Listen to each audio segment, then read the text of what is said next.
Hey there, welcome to week 8 of Ozarks First Tee. Today, I am back here in Springfield at the beautiful Twin Oaks Country Club for Pinson versus the Pro. What began with a field of 144 of the best amateur men's golfers in the Show Me State has whittled down to just 64.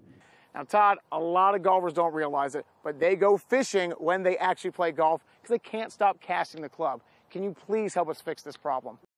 For the second day in a row, Mother Nature made an unwelcomed appearance here at the Price Cutter Charity Championship, pressing pause on second round action for nearly 2 hours.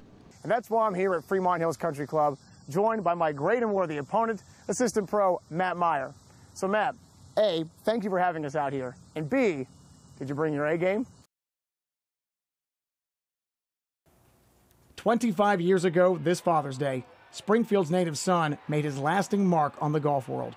Payne Stewart is the 1999 U.S. Open champion. Oh, my. What a clutch putt. Payne Stewart's third and final major victory is forever immortalized outside the grounds of Pinehurst No. 2, where the U.S. Open returns this week. While Payne's legacy will be a topic of conversation throughout the tournament's coverage, you can't help but think of him every day in his hometown. We've done a great job, the community have, of remembering Payne Stewart. We have a statue of him at the Missouri Sports Hall of Fame. There's parts of the Interstate I-44 with his name on it. There's a golf course obviously named after him, Payne Stewart, and his father. His legacy, I don't think, will ever die in Springfield, Missouri. Rick Grayson first met Payne in 1986 when he attended one of Payne's local golf clinics. From his throwback attire to his big smile, Payne captivated the audience. He was a tremendous guy, a fun guy. The party didn't start until he walked through the door, and he loved everybody and he loved life. Out of all the Payne Stewart memorabilia Grayson owns, his most prized possession came from the last golf clinic Payne taught in Springfield in July of 1999, 1 month after capturing the U.S. Open. He came in and didn't have his club, so he borrowed a club, and the individual that he borrowed the club from, I kept the 5-iron out of that set and then bought him a new one to replace it, but I wanted to keep the 5-iron that he used at the clinic as a memorabilia piece. That final clinic was given here at Bill and Payne Stewart Golf Course, named after Payne and his father, which attracts golfers from all over. Not just the Springfield and the surrounding area, but there's a lot of people stopping at this golf course just because of the name Bill and Payne Stewart, and they want to just look around. We have people come in all the time that donate stuff to the course, newspaper clippings, all kinds of stuff that people drop off, just wanting to give it to us so that we can display it for everybody to see. Sean Freeman's worked at the course since 1992 and remembers Payne's generosity when he came for that final clinic in '99.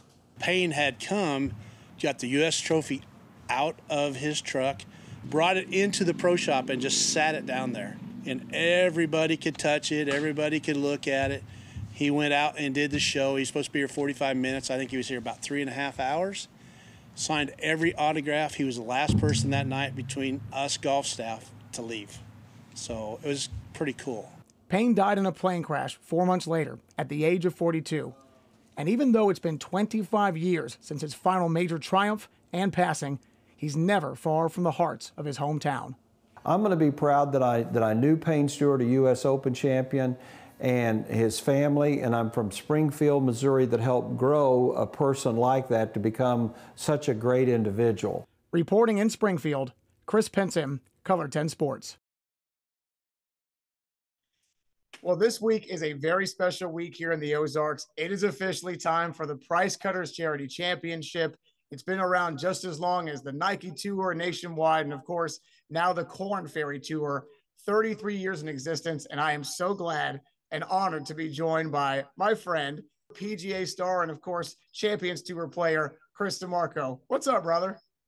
Nothing, man. Just enjoying life. We've been home for 2 weeks. Enjoying Denver right now. It's a little muggy outside now, but it's been great. We've had a great time. You turned pro in 1990.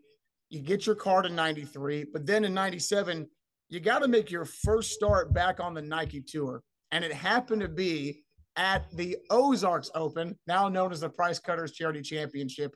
You won that tournament by finishing at 12 under par. Do you remember anything about that? 26 years ago, so it was a long time ago. I remember I had just gone to the claw putting grip probably a couple months prior to that. And, you know, I just remember having just one of those weeks and just playing fantastic. And I remember I hit it on the green on 18. It's got like an island par 5 green, and I hit it like 25 feet and left it, of course, like 6 feet short, and how to make a 6-footer to win. And, you know, I made it dead center, which was, you know, a lot of fun. My goal was to make it in the top 10 so I could get to the PGA Tour.